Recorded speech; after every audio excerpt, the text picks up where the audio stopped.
Hi guys, today we're going to read chapter 7 and tomorrow we are going to do a Zoom session, so we'll get to do some more discussion with the book instead of me just filming the videos and you writing in your reader's notebook. So we'll be able to talk about it more. And so we're going to do a Zoom session on Tuesday and Thursday hopefully, and we're going to finish the book on Thursday. So these are the last 4 chapters of The Absent Author. And today we're just doing one chapter, chapter 7. And so make sure you're caught up to at least this video. So then in the Zoom session tomorrow for chapter 8, everyone will be on the same page and we'll all know what everyone's talking about. So I'm going to go ahead and go into chapter 7 and get started. Dink, Josh, and Ruth Rose left Mavis at Ellie's diner, then headed for Dink's house. Dink made tuna sandwiches and lemonade. Ruth Rose brought a bag of potato chips and some raisin cookies from her house next door. They ate at the picnic table in Dink's backyard. Dink took a bite of his sandwich. After he swallowed, he said, "Let's go over what we know." He moved his lemonade glass to the middle of the table. "My glass is the airport," he said.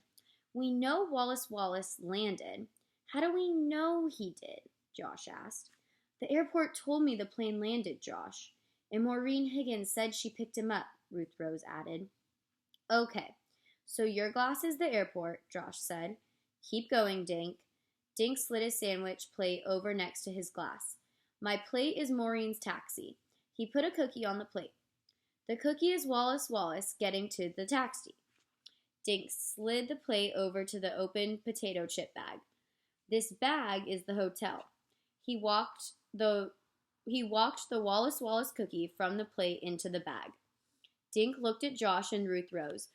But what happened to Wallace Wallace after he walked into the lobby? "I'll tell you what happened," Josh said. He lined up 4 cookies in a row. "This little cookie is Mr. Paskey. These 3 are Maureen, Mr. Linkletter, and Olivia Nugget." So here they are, lining everything up on their little picnic table. Josh looked up and waggled his eyebrows.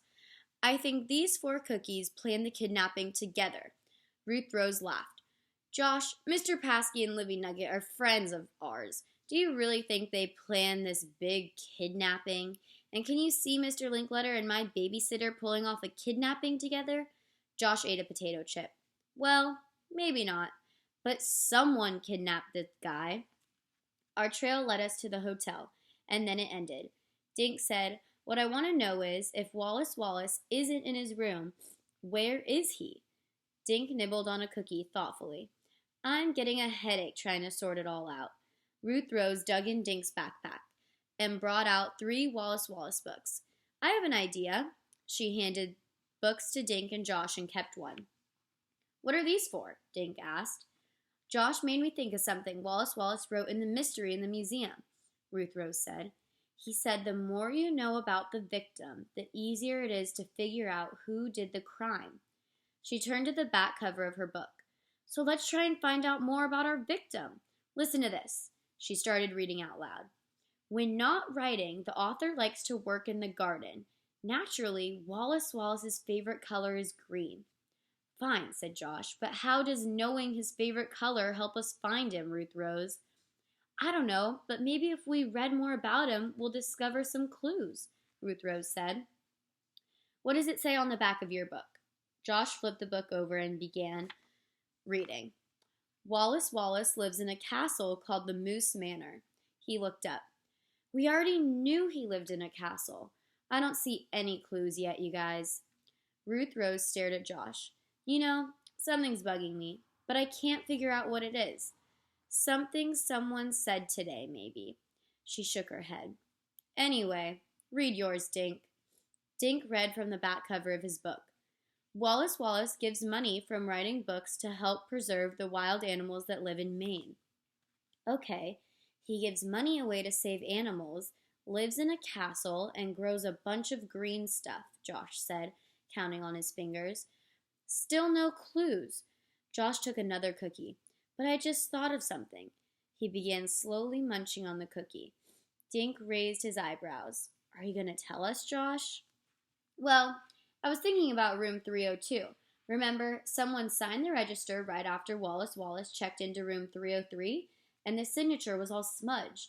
And then Olivia Nugent told us about that room 302, had a do not disturb sign on it. Ruth Rose interrupted. Livy never went in that room at all. Just then, Dink's mother drove up the driveway.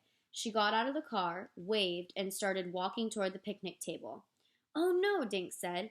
If Mom finds out I'm trying to find a kidnapper, she won't let me out of the house. Don't say anything, okay? Can I even say hi? Josh asked. Dink threw a potato chip at Josh. Say hi, then shut up about you-know-what. Hi, Mrs. Duncan, Josh said, sliding a look at Dink. Hi, kids. How was the book signing? Tell me about Wallace Wallace, Dink. Is he as wonderful as you expected? Dink stared at his mother. He didn't want to lie, but if he told her the truth, she wouldn't let him keep looking for Wallace Wallace. And Dink had a sudden feeling that they were very close to finding him. We can't stop now, he thought. He looked at his mother and grinned stupidly. Dink, honey, why is your mouth open? He closed his mouth. Think, Dink, he ordered himself. Suddenly, Josh knocked over his lemonade glass. The sticky, cold liquid spilled into Dink's lap. Dink let out a yowl and jumped up. Gee, sorry, said Josh. Paper towels to the rescue, Dink's mother ran toward the house. Good thinking, Josh, Dink said, wiping at his wet jeans. But did you have to spill it on me? You had the whole yard. Josh grinned. Some people are never satisfied. I got you out of hot water, didn't I? Right into cold lemonade, Ruth Rose said. Dink blotted his jeans with a handful of paper napkins. Come on, let's go meet Mavis before my mom comes back. There's something weird happening on the 3rd floor of the Shangri-La.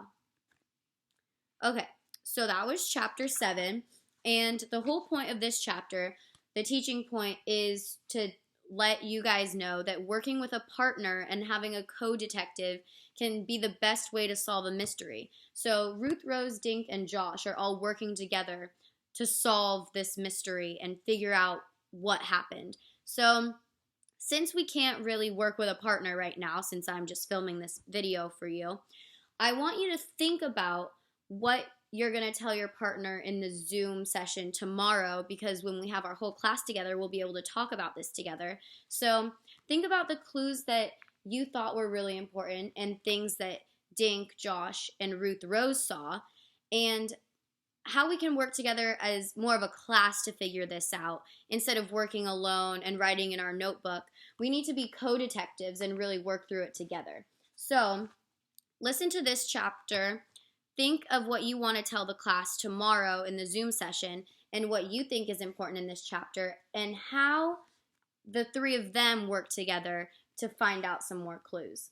So think of that, and then we'll do the Zoom session Tuesday and the Zoom session on Thursday, and we'll be finished with the book.